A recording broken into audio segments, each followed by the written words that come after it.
बिस्मिल्लाहिर्रहमानिर्रहीम। आइए जानते हैं इन पेज में टूल्स के बारे में।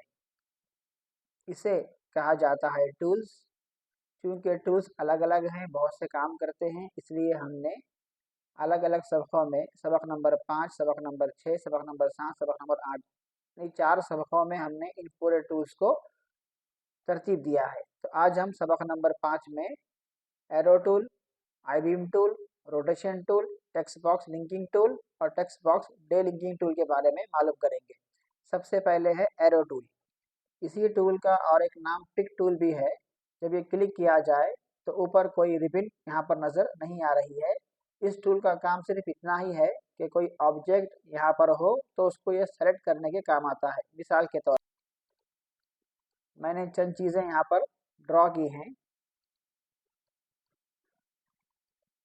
अब मैं चाहता हूँ कि इस बॉक्स को पकड़ूं ताकि इसमें कुछ काम करना हो, तो मैं जाऊँगा एरो टूल पर या पिक टूल पर और इस पर क्लिक कर लूँगा। तो ये बॉक्स अभी सेलेक्ट हो गया है। इस पर जो भी काम करना हो, छोटा करना, बड़ा करना, कलर देना वगैरह, वो काम इस पर आसानी से किया जा सकेगा। तो बहरहाल ये पिक टूल या एरो टूल सिर्फ सेलेक्ट करने के काम आता है। उसके बाद में है आई बीम टूल। यही टूल इन पेज का सबसे ज़्यादा इस्तेमाल होने वाला टूल है। इसे कहते हैं आई बीम टूल या फिर हैंड टूल या एडिटिंग टूल, ये तीनों भी इसके नाम हैं। तो आई बीम टूल ये बहुत ज़्यादा इस्तेमाल होता है। इसका इस्तेमाल दो चीज़ों में होता है, अल्फाज लिखने के लिए भी और तस्वीर पर काम करने के लिए भी। इसको हम देखेंगे। जब तक हम लोग आई बीम पर नहीं रहेंगे, यानी ये टूल सेलेक्ट किया हुआ नहीं होगा, तब तक कोई चीज़ यहाँ पर दिखावट में काम नहीं करेगी। अब मैं टाइप कर रहा हूँ लेकिन कुछ भी टाइप नहीं हो रहा है, इसलिए कि हम एरो टूल में है, आई बीम में नहीं है। तो कभी भी लिखना हो तो आई बीम में आकर क्लिक करेंगे, उसके बाद ही लिखना शुरू होगा अल्फाज का। इसी तरह इस टूल का दूसरा इस्तेमाल ये है कि ये तस्वीर पर काम करता है। मिसाल के तौर पर मैंने पिक्चर बॉक्स में क्लिक किया और यहाँ किसी पिक्चर को मैंने इंपोर्ट किया। मिसाल के तौर पर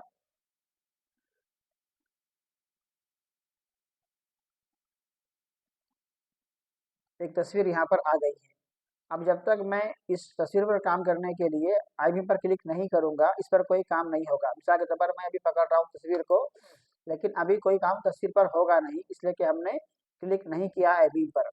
तो इस फोटो पे कुछ काम करना हो तो मैं पहले पकड़ूंगा आई बीम को, उसके बाद में फोटो क्लिक करूंगा तस्वीर को। अब इस पर जो काम करना हो, इसे बड़ा करना है या इसे छोटा करना है, जो काम करना है इस पर हम कर सकते हैं। तो बहरहाल आई बीम टूल इस्तेमाल होता है अल्फाज पर काम करने के लिए और तस्वीर पर काम करने के लिए। इसके बाद में है रोटेशन टूल।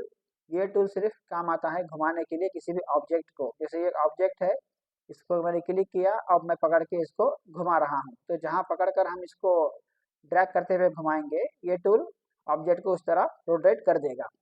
इसके बाद में है टेक्स्ट बॉक्स लिंकिंग टूल और text box delinking tool. इसको समझने के लिए मुझे अल्फाज की ज़रूरत है, लिखे हुए तहरीरी अल्फाज की ज़रूरत है। मैंने वीडियो पॉज करके और एक फ़ाइल से चंद अल्फाज कॉपी करके लेकर आ गया हूँ। अब देखिए, मैं इस टूल से एक बॉक्स बना रहा हूँ, फिर इसी टूल से बाजू में और एक बॉक्स बना रहा हूँ, फिर इसी टूल से मैं और एक बॉक्स भी यहाँ पर बना रहा हूँ।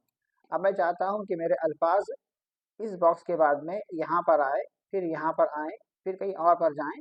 तो उसके लिए मैं लिंकिंग टूल का इस्तेमाल करूँगा। मैंने यहाँ क्लिक किया, फिर पहले क्लिक यहाँ, फिर क्लिक यहाँ, उसके बाद में क्लिक यहाँ।